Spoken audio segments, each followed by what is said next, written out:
For today's review, we are looking at Aqualad. And before I talk about the accessories and the figure, let's take a quick look at the data profile card.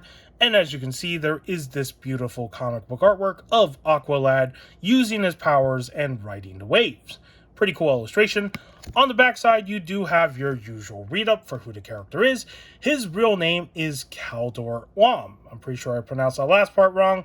His adoptive name is Jackson Hyde, and it reads, a natural-born leader and level-headed team player, Kaldor is an Atlantean-human hybrid who possesses the power to control and form water into solid constructs. Pulled between not only the worlds of land and sea, but between those of good and evil itself, Kaldor, or Jackson Hyde as he's known by his adoptive human parents, has striven to make sure his legacy does not define him. And that is a pretty good read-up on who Aqualad is as a character, and that is the data profile card. And now let's move on to the accessories that are included with this figure. And there's not a whole lot in this box. You don't get any interchangeable hands. There are no water effect parts to show the uses of his powers in the sense of, this sort of style. It would have been nice if they sculpted something like this for his arm. I mean, make something cool, right? But of course, Mcfarlane being Mcfarlane, he does not come with those. Now, there is an alternative though. As you can see on the figure, he does have these painted blue parts on his arms. That's the symbolism of him using his powers. I don't know if that's a good alternative, but it is what it is. I'll take it. But again, for a figure that retailed for $24.99, there was enough room in this box for a few more accessories. I'm just saying. So, okay. In terms of what he does come with, he does have his two water blades, as I like to call them, because that's what they are. So this is how his powers work when he uses them in the form of a weapon, right? He can turn them into a physical construct like this. And I like the fact that you can see how the water is shaping into a blade when he's using this weapon. So I do like that. And of course, the sculpting is not too bad. It is using the transparent clear plastic, as I'm trying to speak here. And he also has some details with the hilt for where his weapon is. Pretty cool. So there are the two weapon accessories that he has. Now, I don't know if you want to count these as accessories, but I would say they are because they are removable. So as you can see on the back part of the figure where his backpack is, which stores all the water that he needs if he's not near the ocean, you can see how the hilt handles are pretty much like being carried on the backside, right? So when he is not using them, he just puts them on the back, and then when he is using them, he'll just pull them out, like a freaking awesome superhero style. These are removable. You can actually take these off. So there you go. That comes off. The other one comes off. Because if he is holding his weapons, why would he have these on his back? Unless these are like spares. You can treat them as spare versions of the hilt, right? So if he loses this one, then he has a spare that he can use to do the same sort of trick. But they're there for the purpose of, like, if he's not using his weapons, then it's like a storage option. So I would say they're accessories. I would count them as them. So in total, I guess he comes with 4 accessories, 4 hilts, 2 hilts without the water blades. So there's that. I usually don't ever count this thing because we always get this, so you do get a figure stand. And since this is a page puncher, he does come with a comic book. So let me just zoom out and move the figure. And here is the comic book. Of course, it features the same illustration for the cover art. And I really like this illustration. You can see that he's having fun using his powers, right? Now, the unfortunate thing about the comic books, just like what I said in the last one, they're all singular issues. So you don't really get, like a 4-issue story, but here's a little bit of the inside of it for anyone who didn't see it before. So there you go. It's the same exact story. And that is the comic book. And that's pretty much all the contents in this box. Now let's move on to the aesthetics of this figure. And compared to the previous 2 that we looked at, you can tell that the sculpt details are very minimal with this figure. It's very simplistic, and it's not like overly textured in a lot of areas, which is a very interesting choice. So let's start with the head sculpt, because I think the head sculpt for this depiction of the character is pretty cool. Now, the version that I recognize the most is, of course, the one from Young Justice, where he has that sort of like Buzz style haircut. Is that what you call it? He doesn't have the long wavy hair like this. So this is a very different depiction of the character that I'm used to seeing. But nevertheless, it is a really good head sculpt. I like the facial expression. He's very serious. You know, this is not a time of joking here, right? He has to deal with Black Manta causing a problem for, you know, I guess the Atlanteans. And yeah, pretty cool how his hairstyle is like this. And of course, on the side here, you do have a little bit of that buzz cut going on, right? And on this side, it's just all, you know, long hair strands with a little bit of some color contrast. So that's pretty cool. Pretty nice head sculpt.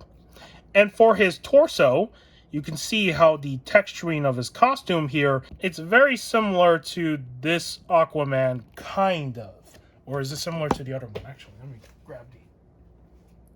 Yeah, it's similar to the Endless Winter one. I'm just making sure. This is the kind of pairing that I would have with these two figures. Okay, the Triton is blocking the view here. So I would usually put these two together on the shelf because, you know, they look like they can match because their costumes are very simplistic, as you can see when it comes to the details. There's not a whole lot here compared to, of course, the Aquaman from the same Page Puncher wave where he has all this sort of texture, right? So in this case, it really depends on which version of Aquaman you want this Aqualad to go with. But for me, I prefer that he goes with the Endless Winter one because they do share a lot of similarities even with their leg sculpts, right? Like, look at this. It's as if they made this figure to match with this Endless Winter one. So in terms of the texturing for his costume, it is also very similar as well. Not exactly the same, but you can see some inspiration. And of course, he does have the straps here for the side of his arms right there. Or not his arms, is on top of his shoulders. I'm getting them mixed up. That's for his backpack thing right here, which is meant to store his water, which is pretty cool. I like the way that this thing is sculpted and the little details that are painted on there. And of course, when we come down to the arms here, just like what I pointed out, these are pretty much his powers in use. Because when he's using his powers, parts of his skin glows like, I guess, blue. So that's how you know he's using his water abilities. So there's that. Yeah, they're printed on okay. I don't know if they're printed on or painted on, but, you know, it's not too bad. But again, it would have been awesome if there were some actual effect parts. And then for his belt down here, he does have that A logo for Aqualad. Pretty well sculpted. And that's pretty much it when it comes to details, because when you go down to his legs, it's pretty much all just black paint down here. There's not much contrast.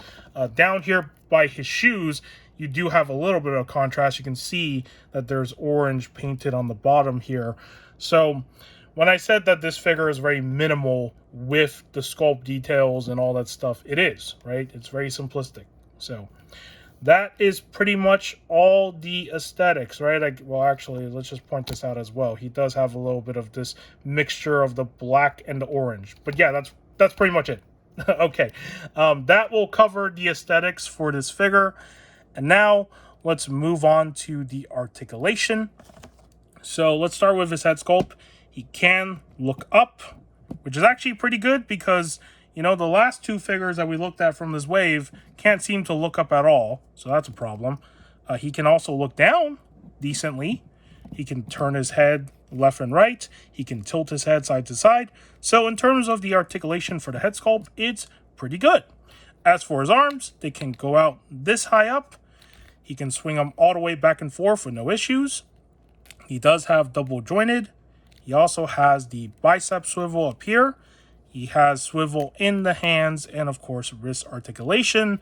For the torso, he does have a little bit of rotation here going on. As you can see, it's really tight on this copy, but it does move, right? And he can also lean forward. Not the best. So what I talked about in the last review when we looked at Aquaman, this is what I'm talking about. Sometimes they carve enough in here where he can lean forward really good and then also lean back really good. But in this case, he can't really lean forward the best. Leaning back, yeah, he can lean back pretty good, but then you have this little gap right there, so that's not good. In terms of his waist, it does move. It does lean forward, not exactly the best. It can lean back. But in terms of getting him into like a swimming pose, you can get him into a pretty decent swimming pose because of the fact that he can look up. So, pretty good. Now, for his legs down here, he can do the splits. Not exactly a full split, but he can spread them out. Still pretty good. He can also kick out his legs. There you go. He also has double jointed. He also has the articulation down here with the feet and the swivel. So there's that whole movement and toe articulation. And in terms of the die cuts, or not die cuts, die swivel, upward die swivel, he does not have any at all. So articulation for this guy is decent enough. You're going to get him into some action poses, and you're going to have to face some hindrance with some of the articulation as usual with Mcfarlane figures. So that is pretty much it for the articulation for Aqualad. And now I'm going to show him with his accessories equipped to his hand. Let me see if I can do this while recording. So what I do is I usually just like kind of just put this into his hand. And it could be a little bit of a hassle, but there you go. There it is. There's one of his weapons. Here is the other one. Okay, this is not easy to do. Okay, there we go. So it's the same trick. You just kind of like slide it in there. And there you have it. You got him with his weapons. And now you can get him into some pretty cool action poses of some kind. Like he's about to fight somebody, right? And if you want to keep these like extra handles here for the backside to make it look like he has like a spare, all you do is you just pop them back into the backside. Let me just do this really quickly. Actually, I'll show it. So as you can see, they just slide in, right? There's a little tab right here. You just push them in, and there you go. And now he looks like he has like extra of those handles in case he loses the two that he's holding in his hands.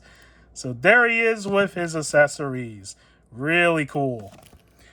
And now I am going to bring in some other figures for some comparison. Let me get this guy situated in a standing pose. Right, there we go. Don't fall. Okay, we're good. Here he is next to the Endless Winter version. I do want to start with this guy. And you can see the two of them together. And you can make your decision. Do you think these two figures go together really well on the shelf? I think so. I like this pairing the most. So I'm going to see if I can zoom in as well.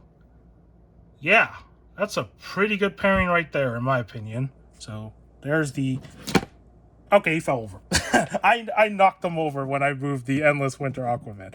But there he is with that Aquaman. Here he is with the Aquaman from this Page Puncher wave. Let me see if he... Okay, he does not want to stand. These figures have problems standing sometimes, which is not the best. Like, that's another problem with Mcfarlane sometimes. Okay, come on. Please. Okay, you know what? He's going to fall over. There you go. That's what these two look like together. I would say it's also not a bad pairing, but, you know, it just doesn't feel like they're from the same source material at all, right? They look too different, but, you know, it's down to preference. And here he is next to Black Manta. And yeah, I can picture this version of Aqualad fighting Black Manta from this depiction. So yeah, no problems here. And that is going to be it for the comparisons for today's review. If you found today's review of Aqualad informative, give this video a like. If you want to subscribe to the channel for more action figure content and whatever else I do on here, it would be much appreciated. And with that said, take care, and I will see you in the next video.